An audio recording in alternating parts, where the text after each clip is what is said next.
We can't just be chucking, at anywhere where there are Yeah. people.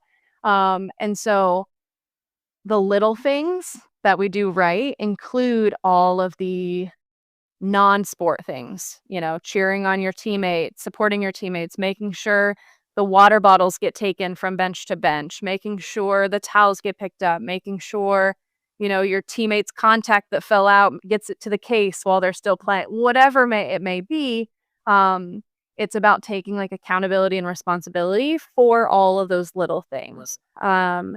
Because the sport itself, like, this is one of the reasons that I'm currently not coaching, is you can be the best that you will ever be and still lose. Serve as well. Like, Yeah. right? Because the other team, the other person is better.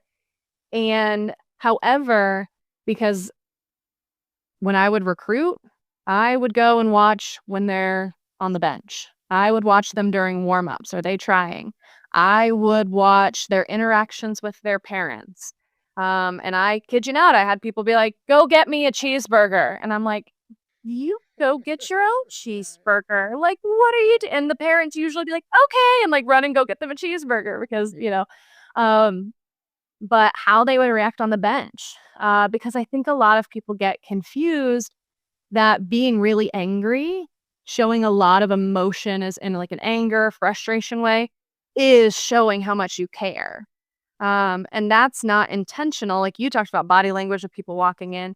I'd watch the other team's body language. Oh, we're going to serve at her because she's Yeah. clearly in her Yeah. head. Right. Even though, Like like, that. Yeah. I'm gonna use that to my advantage, so I tell them I do that, so other teams do it to you too.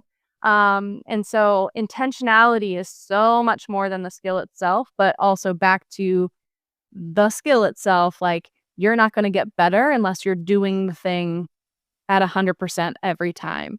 There's, like, the analogy of, like, the grasshopper in a container that it learns to just jump this high, but if you take it off, it's, like, able to jump, like, 50 times higher. That's you have to give the 100%. Like, you have to max to be able lifting, right? You have to be able to max to be able to go up, right? Like, any of those things, and so you can't do those things if you're just showing up all willy-nilly and not really caring and putting intention behind it. Right.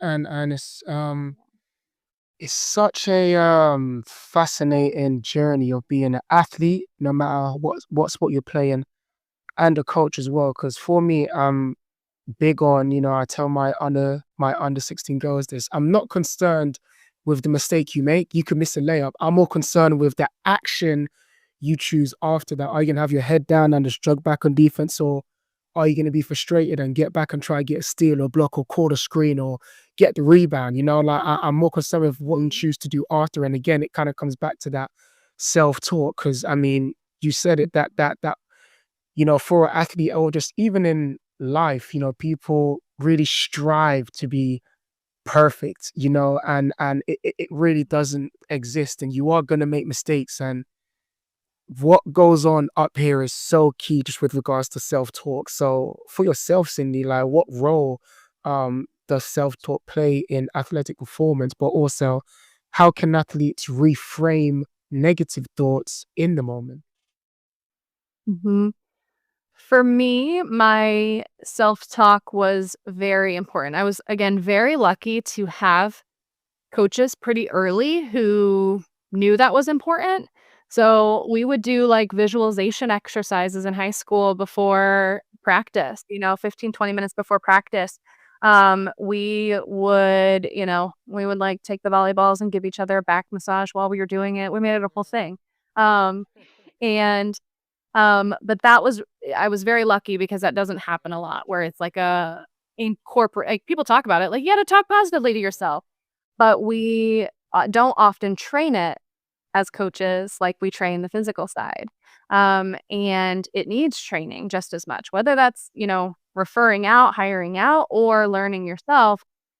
Self talk for me um, was, again, a trial and error thing. I definitely, again, from that perfectionist perspective, expected myself to achieve very high.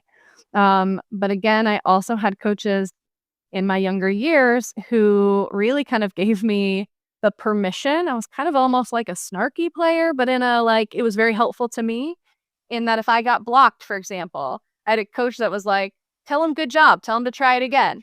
Or like tell them that's their present, or like, he would make like these comments that allowed me to recognize that there is another person who is trying to do that thing to me.